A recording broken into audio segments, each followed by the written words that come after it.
in OT, 122-115. They took a 1-0 series lead in the Eastern Conference Finals. Brunson led the charge late, finished with a game-high 38 points. The Knicks have had recent success since signing Brunson in the 2022 offseason.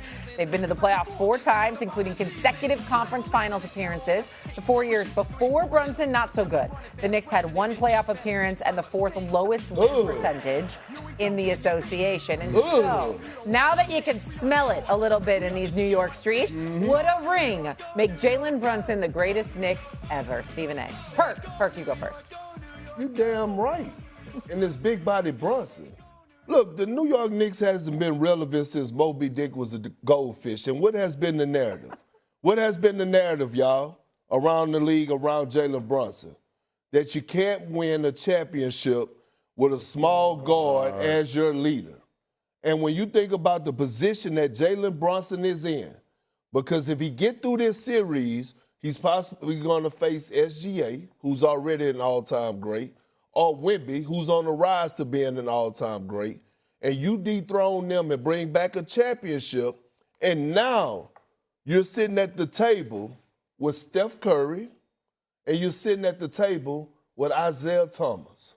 2 small guards that got it done that led their teams to winning the championship. That in itself puts him as the greatest Knick ever. Yeah, I said it. I'm predisposed in favor of Jalen Brunson, Chicago's own. I root for him. I've been paying attention to him since he was a kid at Stevenson High School in Chicago, suburban Chicago.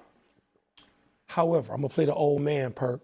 And by the way, I agree with everything you said, particularly about the small guard thing. I mean, to lead a team and be that size, you're like, this is amazing. But we cannot forget about Walt Frazier. We cannot forget about Clyde.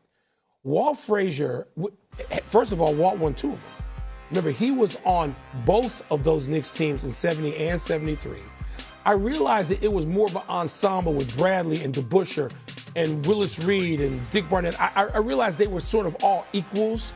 And so it wasn't. Brunson is clearly the best player on this team. Walt was not necessarily better than those guys I just named. And then he shared it with Earl Monroe on the second time. But he did it twice. He's an all-time great. He had one of the all-time great games to beat, Wilt. One of the all-time. They had to win that against the Lakers, with the Lakers, staring down the other end of the court, looking at the Knicks in awe.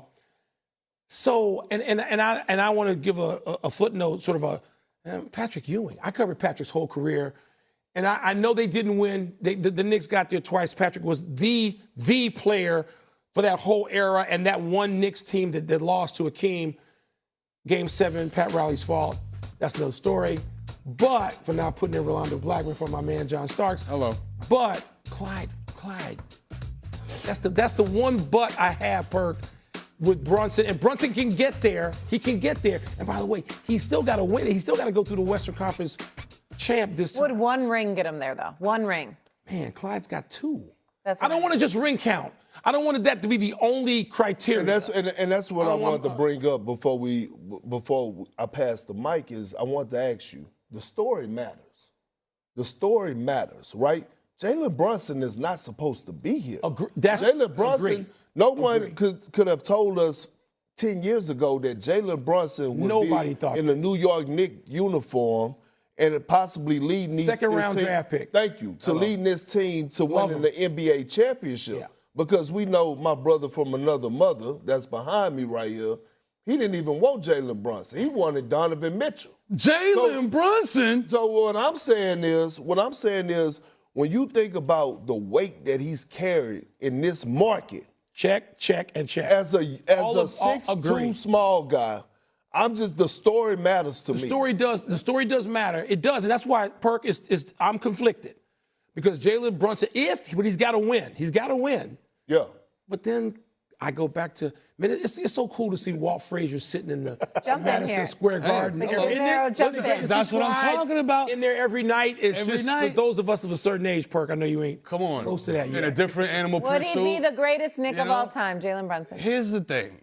Perk, I absolutely agree with you. The narrative, the story matters. And Mike, my brother, I'm glad you said this because the Knicks are not they're not the Charlotte Hornets. They're not a new. This is a legacy. This is one of the first teams in the NBA. They cannot be one greatest Knick of all time.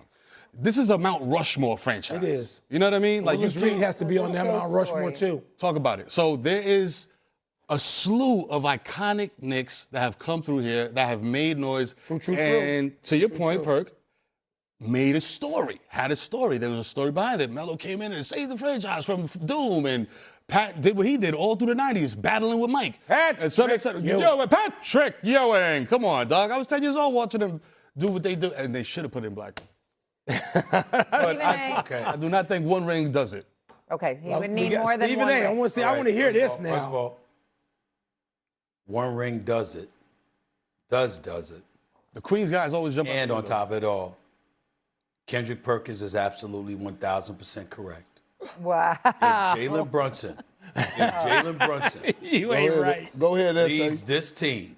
Well, I need you to put your foot down because that's blocking the damn screen. No, you good. We can still see your face. We can see your face. I like America can't see this fly brother. Here's the deal. We can see it. Go ahead. Here's the deal. I like the sneakers though. Jalen Brunson, here's the part that you're missing, Will Bond and Merrill. Check this out, y'all. He's a little man. He's the number one option. He's the clear star of the team. No doubt. There is no Willis Reed on the team with him. There is no Dave DeBusschere on the team with him. There is no Earl the Pearl Monroe on the Black Jesus. You understand? Winston-Salem State's own. There is no dude like that on the team with him. And listen, Anunoby, Mikal Bridges, Karl Anthony Towns, all of these cats could play. Got mad love for them. But you are deferring to the 6'1" guard that was a second-round pick that before he arrived in New York, and let's clarify stuff like it. It wasn't that I did not want him in a New York Knicks uniform. It's that it was the Kevin Durant sweepstakes. You're right. Okay? You're right. Kevin Durant, we wanted Kevin Durant. I'm not But apologizing you did better. for that. You to did this better, very Stephen day. A. getting Brunson, didn't you? That's that's fine. But time out, y'all. Would have had Byron Ramos and KD. First take. This is first take. Who would have thought that at the time? He had started 61 of the 79 games for Dallas. He was averaging 16 a game. We all knew that Luka Doncic was the star in Dallas. We applauded him for filling in when Luka Doncic got hurt and he had lifted the Dallas Mavericks to the conference finals. You understand? We got that part, before they lost to Phoenix. But the point is that you have to look at it and say, listen, this is what we saw. Nobody was comparing Jalen Brunson to a Kevin Durant. That is a fact. You wasn't even comparing him to a Donovan Mitchell at that time. So I'm not apologizing for that. We didn't have a sample size from him to say he's supposed to be that dude. None of y'all thought he was going to be this. This dude is a superstar in the game.